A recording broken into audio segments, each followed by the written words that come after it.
Bonjour à toutes et à tous. La technologie des conteneurs a facilité le déploiement et la mise à jour des applications. Derrière cette simplicité se cache Kubernetes, l'orchestrateur star de l'ère du DevOps. Mais Kubernetes lui-même est-il simple à mettre à jour?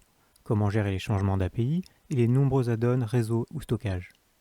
Je m'appelle Brice Descani, je suis ingénieur chez SUSE et je vous propose de suivre ensemble le processus de mise à jour de CASP, la distribution Kubernetes de SUSE. La mise à jour d'un cluster Kubernetes ne se résume pas à la montée de version du binaire kubelet. Si Kubernetes est si puissant, c'est grâce à tous les projets de la CNCF qui gravitent autour.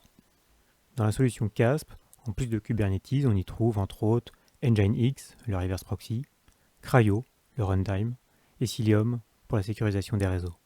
Il faut donc garder une cohérence dans la montée des versions de tous ces éléments. SUSE a mis en place via l'outil Scuba un mécanisme de mise à jour pour assurer la continuité de service et la simplicité d'administration. Dans cette vidéo, je vous propose de suivre la mise à jour de notre cluster CASP. Il ne s'agit pas d'une plateforme de démo, mais bien de notre cluster de production. Dans ce cluster, nous avons un nœud d'administration qui va permettre de déployer un à plusieurs clusters CASP. C'est depuis cette machine que nous allons lancer l'upgrade. 3 nœuds dits master, un nombre impair pour assurer le quorum de la base etcd et évidemment la haute disponibilité de l'API. 4 nœuds workers sur lesquels seront réparties nos applications, notamment le reverse proxy Nginx pour exposer les applications et gérer les certificats SSL. La mise à disposition de stockage persistant avec Ceph-CSI qui est relié à notre SUSE Enterprise Storage. Tous nos nœuds sont connectés à SUSE Manager pour récupérer patch et mise à jour.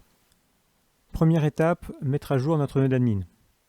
Via cette mise à jour du pattern CASP Node Management, notre commande Scuba va récupérer le plan de migration de CASP 4.1 qui est basé sur Kubernetes 1.16 vers la CASP 4.2 qui lui est basé sur Kubernetes 1.17.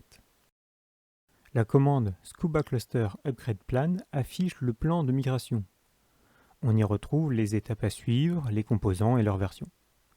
Ici, par exemple, il va falloir d'abord installer les derniers patchs de la version 1.16 pour ensuite se lancer dans l'installation de la 1.17.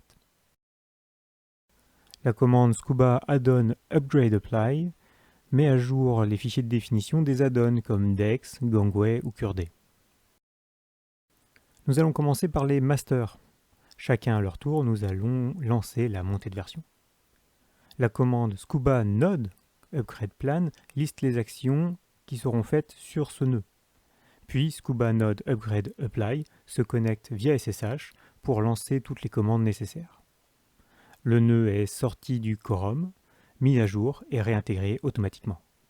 La commande Scuba Cluster Status nous confirme que notre nœud est bien passé en version supérieure et a été réintégré au cluster. Cette migration nœud par nœud permet de ne jamais perdre l'accès à l'API Kubernetes. Ainsi, utilisateurs et workloads existants ne sont pas perturbés par notre intervention. Il en va de même pour les nœuds workers. Encore une fois, le couple plan et apply automatise toutes les actions pour nous.